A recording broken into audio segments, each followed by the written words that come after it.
It's always weird to me. This is off topic, but it's always weird to me how these people come up with this stuff. It's like, how do you decide that the gods bled for us and now we're going to bleed tons of people for them? Well, that kind of brings up another question, which is when you look at the earliest cultures that we know about, what were their beliefs? Like, how did this stuff sort of evolve over time? You can only know so much about prehistory, but sure. It's believed that ghosts, and again, fear of another supernatural force coming at you. I mean, you look at the very earliest times, if someone died, they're just kind of left in whatever position and the group would wander on. Right. But when you start seeing like flowers specifically buried with the body and the body's positioned a certain way, then you have to think there's something out there. So at the very least, there's always been a very human belief that something else is out there besides this physical world. Something else happens. Mm-hmm. And that's as basic as we can get. But a lot of it is something else is out there, but we don't know what it is. Just to be sure it's not bad, we're going to honor this corpse. Because we don't know. So we're going to err on the side of ghosts not coming back to kill us. All right. Yeah, well, I've always said that if one is a firm believer in evolution and nothing else, really the only motivations we have are,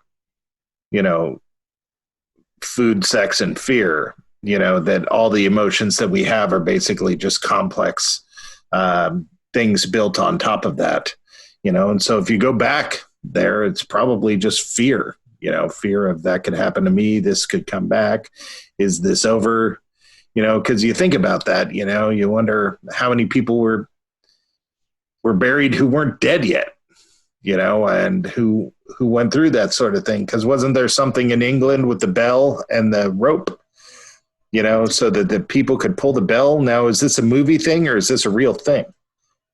Oh, no, that's a real thing, because even, scary fact, even today, the medical legal definition of death is very nebulous. Like, we don't fully know when death happens and life stops. And so it's very nebulous. Picture even, with less scientific knowledge back then, it's like, oh, they're dead. Go ahead and bury them. But they're just in a coma, or they're just have some sort of like thing going on that they couldn't explain back then. Right. You got to bury, because again, there's no preservation techniques and a body is going to rot. And especially, back then, they thought, the rot will create the plague, or, this miasma is going to come up and it's going to infect us. So you had to deal with death like immediately. So it's like, he's dead, bury him. Right. It's like, no, wait, he wasn't dead. Yeah, better safe than sorry. I'm curious about the ghost thing, though, because it sounds like this is something that's incredibly fundamental in terms of, burial rites and stuff. Gotta keep away the ghosts and stuff. But, like, that's just... Why would people's mind go to this person might come back? Like, I don't know. That just seems like such a strange leap to me. Like, it makes sense now because we have the cultural context of ghosts, but who thought of that, and why did everyone think of that? Why is it universal? I don't know either. It's one of those eternal questions. My guess, though, is that it's the human not being able to comprehend existence without itself. So like when people think of like death, like nothing happens after death, they think a lot of times it's a blank void, like this eternal blackness. But you have to have a consciousness to even grasp eternal blankness. Mm-hmm. The idea of nothing, even the oblivion, you have to perceive it. So it's just beyond like us not existing. It's like, we have to exist somehow. Things can't just end. Yeah, no, that makes sense. But who knows? Yeah. So, I always got to throw in a movie question, and we're not too far from the end here, so I got to get it in while I can. Have you ever seen White Zombie or Serpent in the Rainbow? I've seen White Zombie. Okay, so is there any historical evidence that you found? I realize you can't answer everything. One person can only research so much, but Serpent in the Rainbow is the same sort of concept that that zombies are created through some sort of magic, and in Serpent in the Rainbow it was much more chemical than it was spiritual, and in White Zombie it was much more spiritual. But is there anything to that, on an understanding level that we might have, or does that even really go on? It does. Well, it kind of goes on, and it is historical. Like there's even a whole part in the book about like Haitian zombies. So it happened and it's there. But the short answer is, it's the ultimate hell, because if you grew up in a slave plantation in Haiti, you have no power, and you know how like kids who are mistreated mistreat the pets and those that they have control over.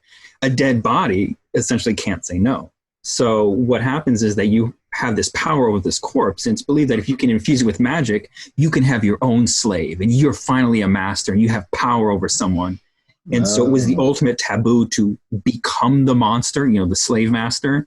You become the monster, and you enslave your own, because you feel so powerless that you need to have control, but you are powerless, so the only control you can have is over the dead. So it's all psychologically in there, but there's like certain poisons that kind of like put your mind in a fog and make you very suggestible. So that was seen as zombie-esque. Again, accidental burials before they're actually dead is seen as zombie-esque. Right. But it's that fear of being powerless and needing to take power. Well, that explains why it why it wasn't so prevalent across all cultures, and why it's come heavily from slave cultures and stuff like that. That makes sense. I always wondered why I never made that connection before. That's so prevalent there and not other places. And I would suggest to you, if you haven't seen Serpent in the Rainbow, to watch that.